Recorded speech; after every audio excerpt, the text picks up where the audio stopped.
Hello, ladies and gentlemen. Welcome to Audio Rain Books. I am very happy to share with you. If you like this audio book, please subscribe and support my channel and leave comments. Let's move on to the book. Tiny Habits by B.J. Fogg. The book in one sentence. Making change tiny is the best way to create lasting change. The 6 big ideas. Clarify the aspiration. Explore behavior options. Match with specific behaviors. Start tiny. Find a good prompt. Celebrate successes. Tiny Habits Summary.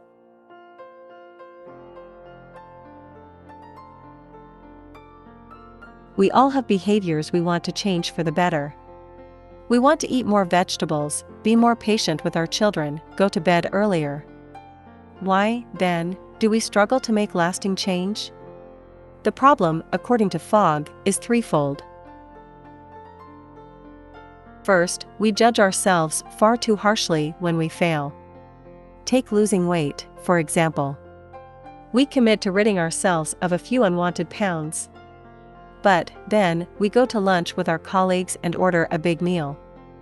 Having fallen off the wagon, we feel bad about ourselves, return to our previous eating habits, and, inevitably, repeat the cycle again and again.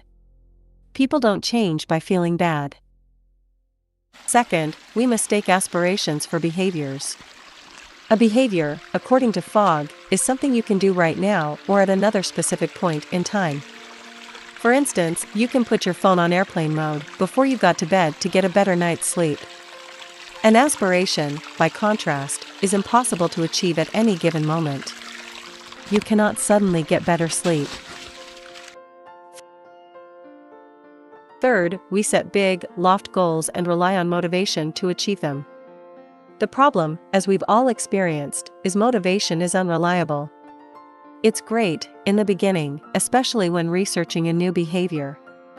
But as we'll learn below, without a trigger, or the ability to do the behavior, motivation won't take you to where you want to go. We often assume that to get a behavior to happen, we need to focus on motivation first. But in reality, motivation is not as important as we might think. How, then, can we create lasting change without risking feeling bad about ourselves or relying only on motivation? The answer, Fogg writes, is to change our habits in tiny ways. Having worked with thousands of people, Fogg has found that making change tiny is the best way to create lasting change. The essence of tiny habits is to take a behavior you want, make it tiny, find where it fits naturally in your life, and nurture its growth. B.J. Fogg, Ph.D. Building tiny habits, Fogg explains, is a simple 3-step formula.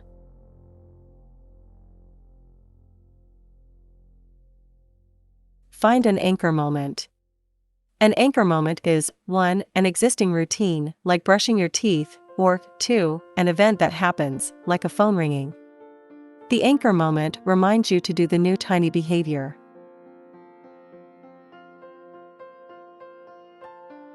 Make the behavior you want tiny. Focus on small actions that you can do in less than 30 seconds, such as flossing one tooth or doing 2 push-ups. You need to do the tiny behavior immediately after the anchor moment.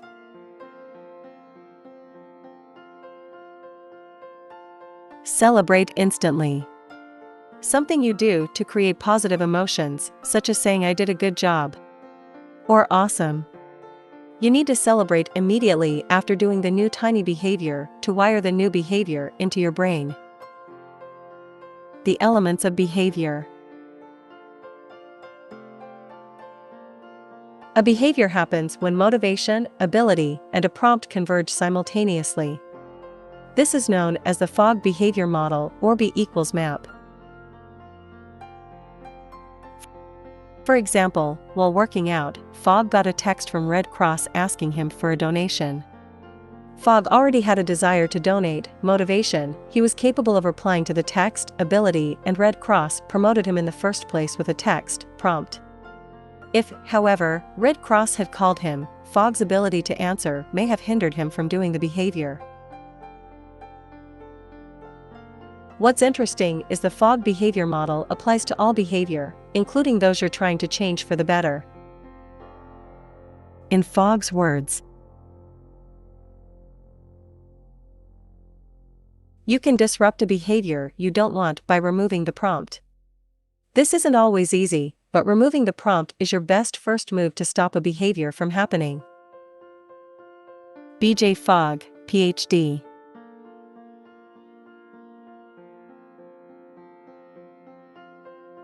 The key takeaway, then, is that the easier a behavior is to do, the more likely the behavior will become a habit.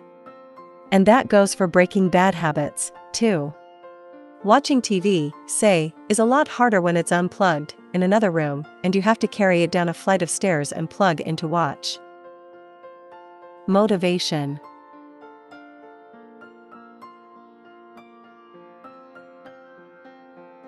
We discussed before that motivation is unreliable.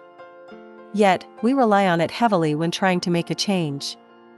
We believe, erroneously, that motivation is the true engine of behavior change, to quote Fogg, when in reality, it's only one part of the full equation.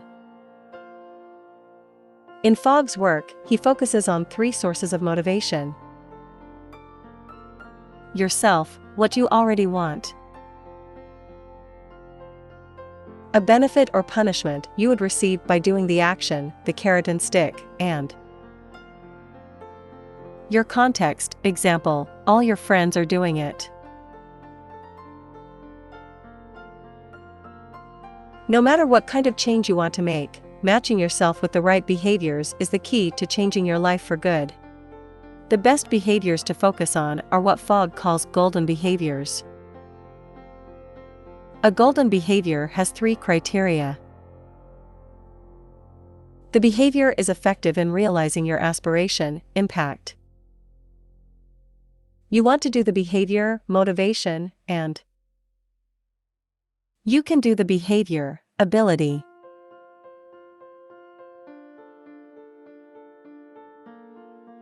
For example, if you're trying to curb your scrolling habit, you could charge your phone in the kitchen next to your bed. It has an impact on your aspiration, you can get yourself to do it, and you're capable of making the change. It's a golden behavior. Ability. The reason building tiny habits is effective is because it bypasses the unpredictability of motivation. Doing 20 push-ups every day is achievable if you're motivated every day. But we know by now that isn't unrealistic. Ability, by contrast, is the opposite. You have far greater control over what you're capable of doing, especially when the habit you're building is easy. Doing 2 push-ups after peeing, for instance, doesn't require any motivation, it's difficult to say no to.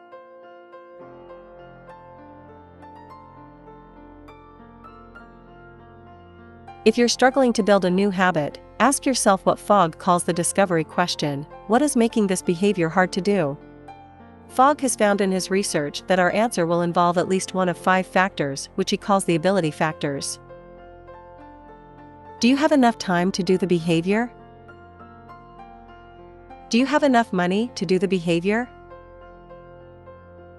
Are you physically capable of doing the behavior? Does the behavior require a lot of creative or mental energy? Does the behavior fit into your current routine, or does it require you to make adjustments?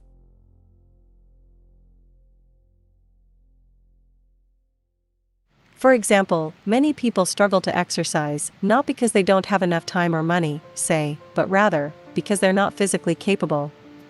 If, however, they were to make the behavior tiny, they would feel more capable of exercising. Another question you need to ask is the breakthrough question: how can I make this behavior easier to do? Here, there are only 3 answers. Increase your skills.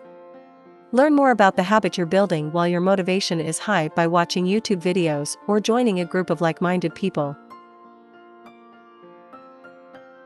Get tools and resources. Buying Tupperware, for instance, increases your ability to prepare healthy lunches for the coming week. Make the behavior tiny. Focus on starter steps, one small move toward the desired behavior. Or, scaling back, taking the behavior you want and shrinking it. Remember, when it comes to habit formation, simplicity trumps big leaps. Prompts. There are 3 types of prompts in our lives. Person prompts, context prompts, and action prompts.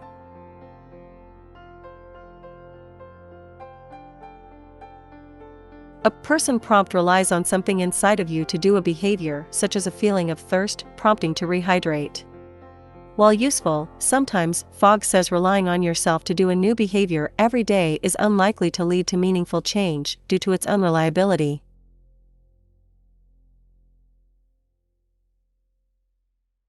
A context prompt is anything in your environment that cues you to take action, such as app notifications or a colleague reminding you to join a meeting. Like person prompts, context prompts are sometimes problematic when you have too many to manage.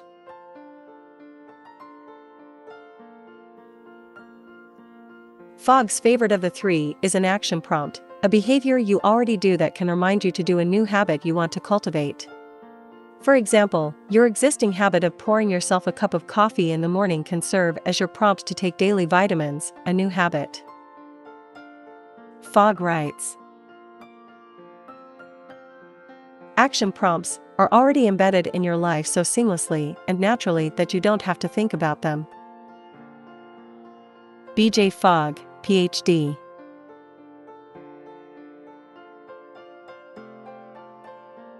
To create a new habit, you need to find what behavior it should come after. For example, if you're trying to read more, you might decide a reliable action prompt, or anchor, as Fogg calls it, is after you get into bed.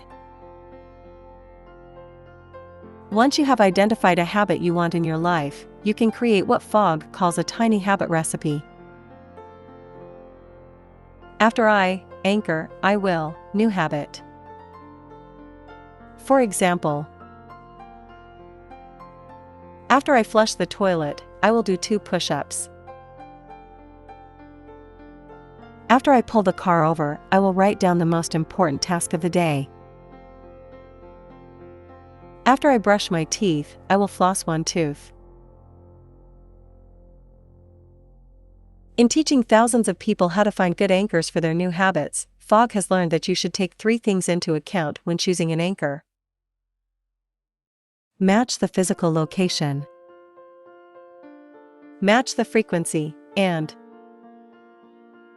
match the theme/purpose.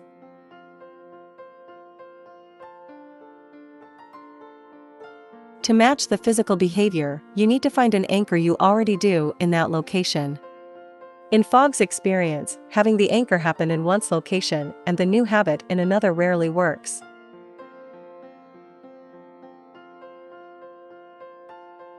To match the frequency, you need to decide how often you want to do your new habit. If you want to do it once a day, then sequence it after an anchor that happens once a day.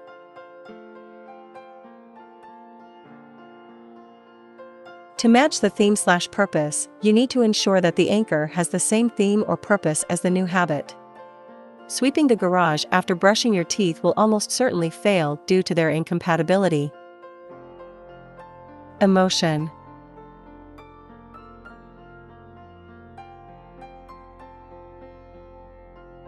In life and work, we're quick to find fault with our foibles.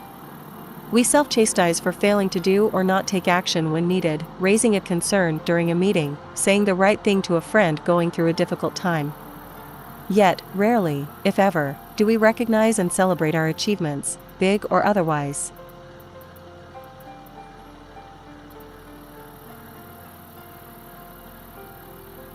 The reality, which might feel uncomfortable for many, is celebrating our achievements, big or tiny, is a critical part of making a lasting change.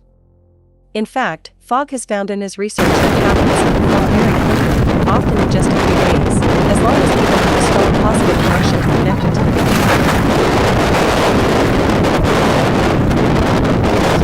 them. For that reason, it's vital that you celebrate immediately after performing your new habit. When you celebrate, you create a positive feeling inside yourself on demand, Fogg writes.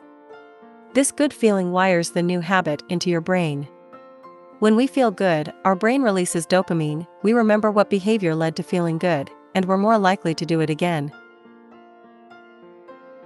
To help a habit root quickly and easily in your brain, perform the behavior sequence, anchor tiny behavior that you want to become a habit, and celebrate immediately.